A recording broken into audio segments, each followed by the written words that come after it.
Hey guys, welcome back to my craft room and back to August's Crafty book talk. I know it's the last day of August, but you know, when you're down, you're down.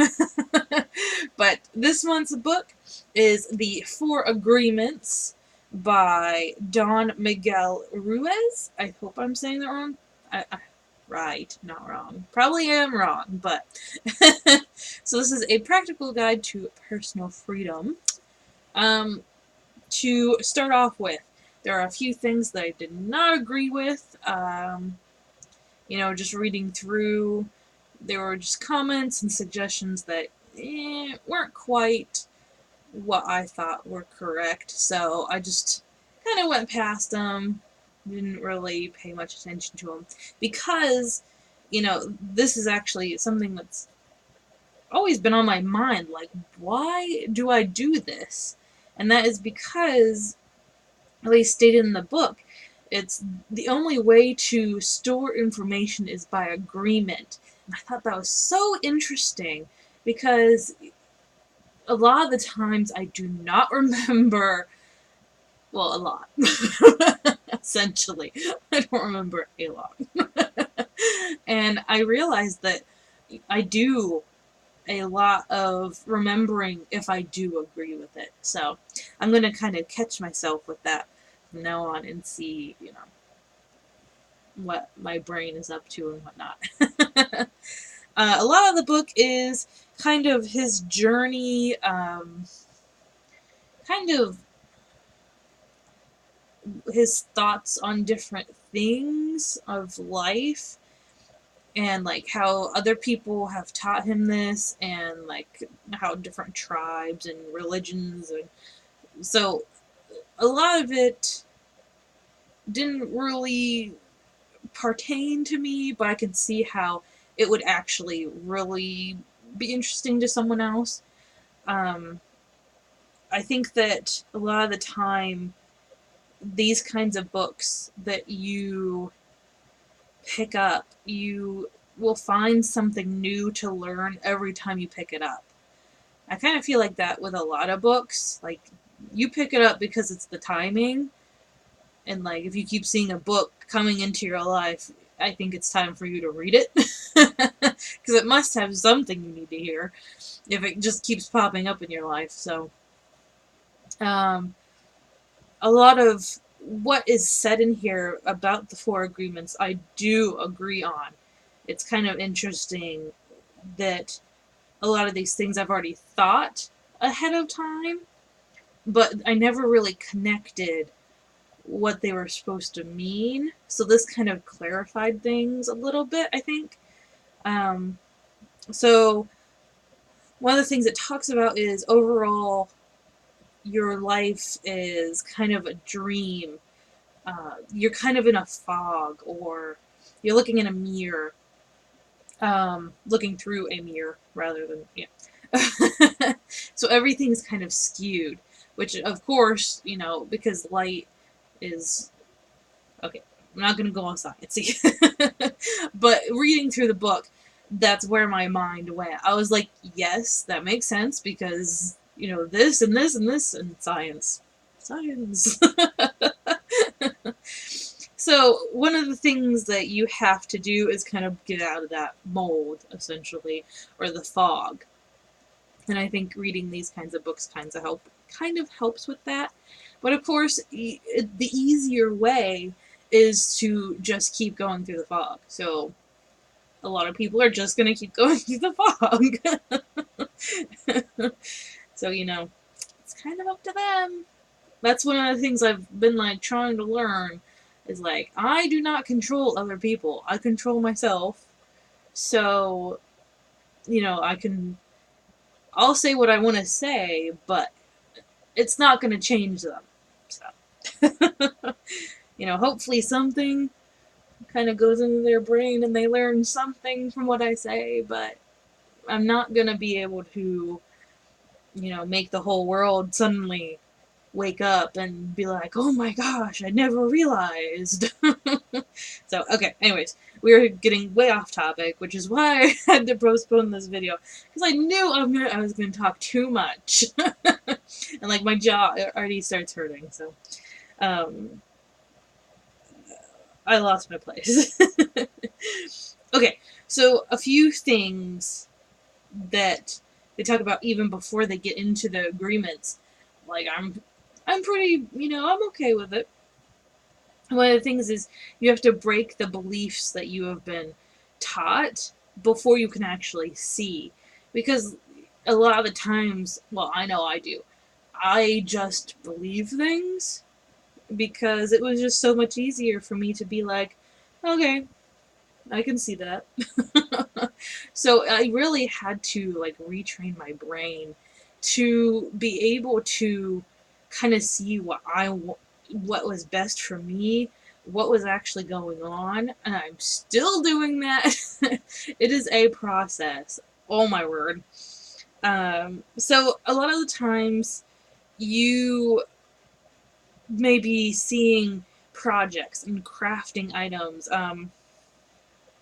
people that, post online and stuff, or even just out in the real world. You see people put projects up, and you kind of don't see back itches. You don't see your project as perfect because you see so many other perfect projects that are being posted, and a lot of people are liking them, so they must be perfect, right? Well, you kind of tend to ask yourself, how can I create something like that? You don't get the good mindset when you see other people's artwork being um, praised. I was like, what's the word I'm looking for? Um, but when you see things like that, you're like, how is my art going to be that good? So it can never be perfect. So that's something that, we need to break our belief of, because I've seen so many people do that. And like a lot of times they'll post underneath like a comment and they're like, oh, I could never do that. And the whole point is that you're not supposed to do it like them. Okay, anyways, that's another talk for another day, another section. So I was saying that, I was going through these thoughts a lot already, crafty and not crafty, because this book kind of can relate to pretty much any part of your life. Um, and it's, sorry, I feel like I've got hair or something. Ugh. I've got the air going, so it might be something flying through, some dust or something. Oh, blah, blah, blah. Sorry, I lost my place again. See, I'm telling you, I just jabber on and on. That's okay. I think you guys like when I do that. So no matter where you are in your self-discovery, of trying to break out from these molds of these perfect projects, or even just other parts of your life, I think that you will learn something from this book. I think that it's definitely a good one. Although, not, I think the main purpose of it is good. I think sometimes it goes off on a little bit that I'm not quite sure I agree with, but alright, so getting into the first agreement, I know that was like a long-winded, but I'm telling you, like, this whole book, there's only a few pages of the actual agreements. So, the first agreement is a word. Oh my gosh, this one is so important, and I've been kind of always been aware of using my words, but I've never really applied it to other people speaking to me. So what I've learned through this is a lot of the times people use fear-generated words. And, I've always thought this, but I've never really taken it to heart. I think because, like, I don't use fear-generated words, so why would other people? But then I realized I'm not like other people. So, a lot of other people are very emotional. And fear, oh my gosh, drives pretty much everyone in some certain way. And words are one of the greatest ways to use your emotions. So fear is definitely going to come out. Um, One of the things that, we really have to watch out is when we use words describing art or artists, because a lot of times we use them as fear-based because, oh, I don't want that person to be, greater than me, so I have to say, oh, you're not an artist if you don't use this supply. um, so I can see where that person is coming from because of fear. And I feel like that is something that we really gotta turn off, because fear, you shouldn't have that driving your world at all. um, so I really need to be careful when listening to people, because I don't know their motivation, I guess, behind what they're saying to me. Because a lot of the times they could be coming from a really great spot. But a lot of the times I feel like the words I'm hearing from people, at least, going through different conversations in my head, because I do that a lot, I come back to things and I'm like, I can now understand that they are saying something based on fear. Um, or some kind of emotion like fear. I don't know. There's something later on that comes up that, all of these really tie in together. So we're going to go on to number 2, which is don't take it personally. Oh my word, I had such an issue with that.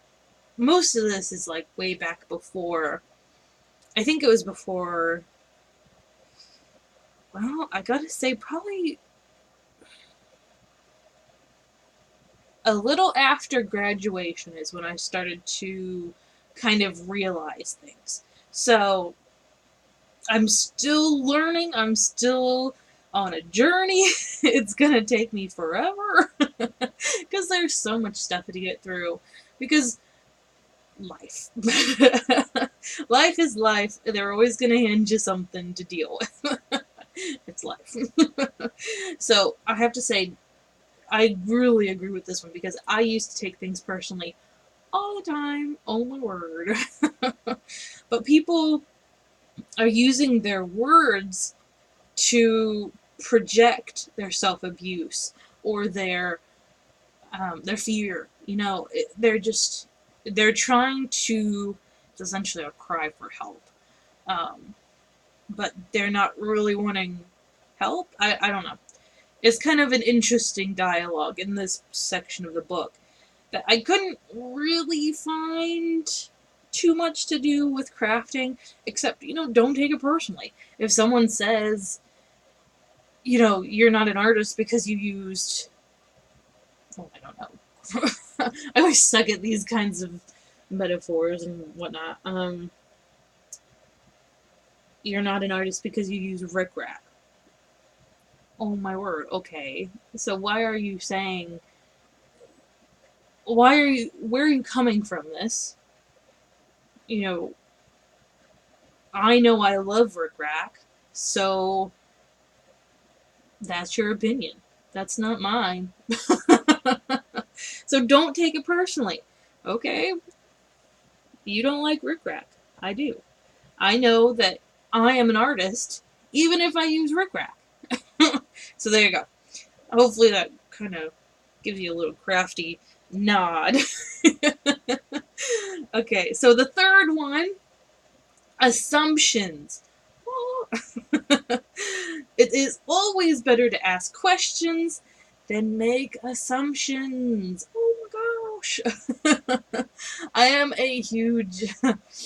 I always make assumptions, which I've been catching myself like crazy these past few days, because I'm like, oh, I didn't even realize that was me making an assumption. Like, something normally if someone was looking like something or okay, this is not medically I make assumptions all the time. Because of cosmetology, I have, well, and other things, I have been immersed in the medical field, and a lot of the times I make assumptions because I kind of can see where it could be in that spectrum. So I shouldn't be doing that. Mainly because I'm not a professional. I'm not licensed to do that. So I normally would just say, hey, you should get that looked at. That looks bad, and that looks like it could be that. Could be. I never, diagnosed. Because I'm not allowed to. But in the book, it talks about how if someone says, oh my gosh, you're looking like you're really bad, maybe you're going to get cancer or something, and that person starts feeling bad, and maybe they start to feel like their immune system is starting to go because they're starting to feel bad, and then they get something, and okay, long wind, going down the whale. So yes, I realized that I make assumptions. It's not something I realized that I was doing. So it really opened up my eyes. Fog or mirror turned. uh, and when you're looking at someone's art, it can look hard or it can look easy to create. And you make assumptions about the art or artist. I feel like all of us have kind of done this at some point. Like, oh, well, I haven't said this, but you are using pre-colored images. So you are not an artist because that's way too easy. No. You didn't even ask a question. You just assumed that is why, they're using pre-colored images is because they're being lazy or it's the easy way out. So, this also leads into the next thing. Number 4, which is always do your best, which I am in love with because it talks about how you have certain amount of energies to use up in a day or a week or and I feel like sometimes my cup runneth over. Some days I'm like, go, go, go, go, go, and I go overboard. A lot of the time I go overboard. And that's something I just have to deal with. I have to learn to do my best and to be okay with doing my best. Even if it's not the best from the day before. So I could do 3 projects in one night. And then the next night, maybe 1. And sometimes I'd be like, oh, I got 3 projects done yesterday. Why couldn't I get more done? But then when you look at it like, okay, this project was a wreath compared to 3 cards. My energy was spent pretty much the same, if not equal. It just seems like it wasn't the same. And then sometimes I can only do 1 card, and I get frustrated because I feel like I should always be doing the same amount of energy stuff, even if, I already spent my energy during the day doing something else. Hopefully that makes sense. I know sometimes my tangents aren't quite, recognizable. Okay, so a quote that I really loved that was in here. I've got to read it because it's so long. I've got a bunch of quotes here.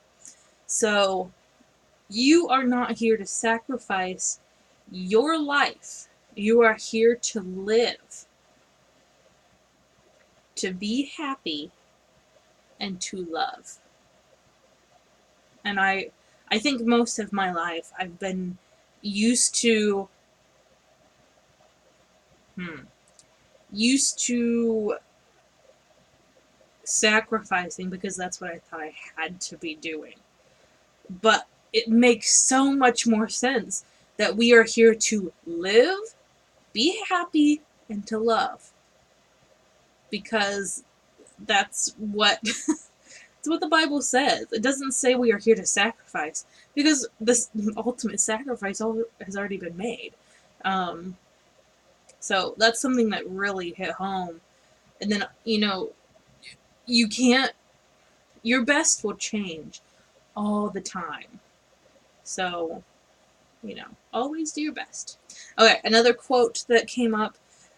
Doing your best is taking the action because you love it, not because you're expecting a reward. I feel like a lot of the time, we could be kind of thinking that maybe something good will come out of what we are doing, but we should be doing it because we love it, because we are happy to do it. So I feel like that a lot of the time is something that happens in the crafting community. We are expecting a reward, like maybe, oh, your project's so great, oh, I love it, it's on my mantle, we're expecting that, but we should be doing it because we love it. It makes us happy. So, always do your best, don't expect a reward because you're doing your best. Because if you only get a reward on one thing, then you're going to think that your best isn't all the time.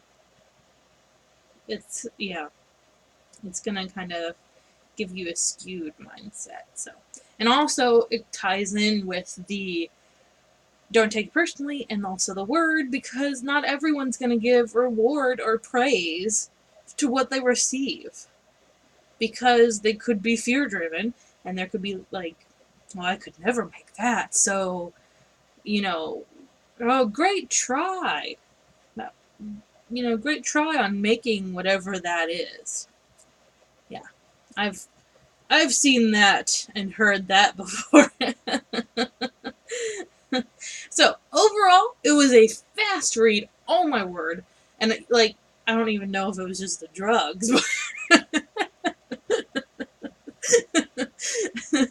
It was easy to follow.